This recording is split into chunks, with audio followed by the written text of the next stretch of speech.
It started with a slide. A simple, bright green, curved pool slide I attached to my in-ground pool so my nieces and nephews could have some extra fun when they visited. It wasn't flashy or tall, just a standard slide I picked up from a home recreation store and installed myself one sunny Saturday. It matched the color of the pool chairs, didn't obstruct any views, and made the kids squeal with joy every time they went down it. Then Karen saw it. Karen is our HOA president, suburban dictator, neighborhood watchdog, and a woman who's never met a clipboard she didn't love. Her house is three down from mine, and she seems to believe her role in the HOA comes with the powers of a city zoning board and the Supreme Court combined. 2 days after the slide went in, I received a notice stuck to my door in bold, underlined Comic Sans. Unapproved recreational structure installed without HOA consent. Immediate removal required. I laughed out loud.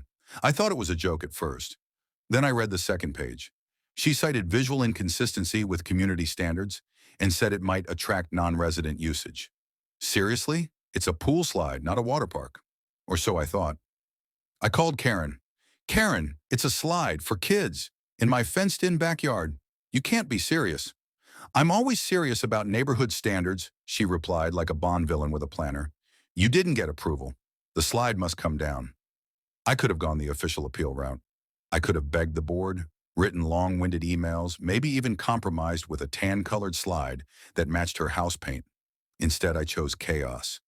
If she thought a slide was a problem, wait until she saw what I did next. I spent the next 2 weeks converting my backyard into a full-blown mini water park, within HOA rules, of course. I called in favors, hired a few contractors, and made sure every piece was classified as temporary modular recreational equipment.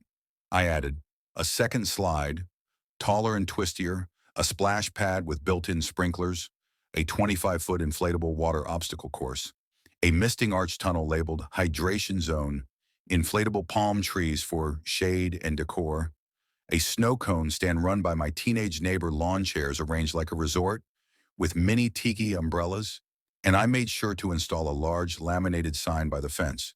Private Residential Aquatic Activity Zone, guests welcome, HOA compliant.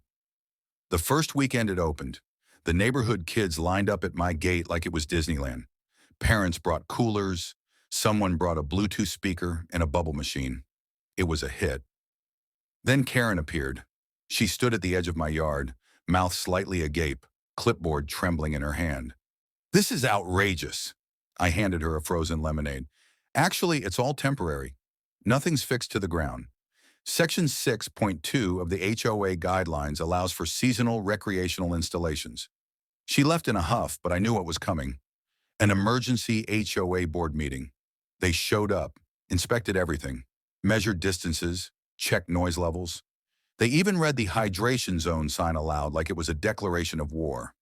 And in the end, they ruled in my favor. Every piece was within code. And since I wasn't charging admission, it couldn't be classified as a business. The kicker? They asked if I'd consider hosting a summer HOA social in the water park. Karen was not thrilled. Now every Saturday, we host splash and chill open hours for neighborhood families.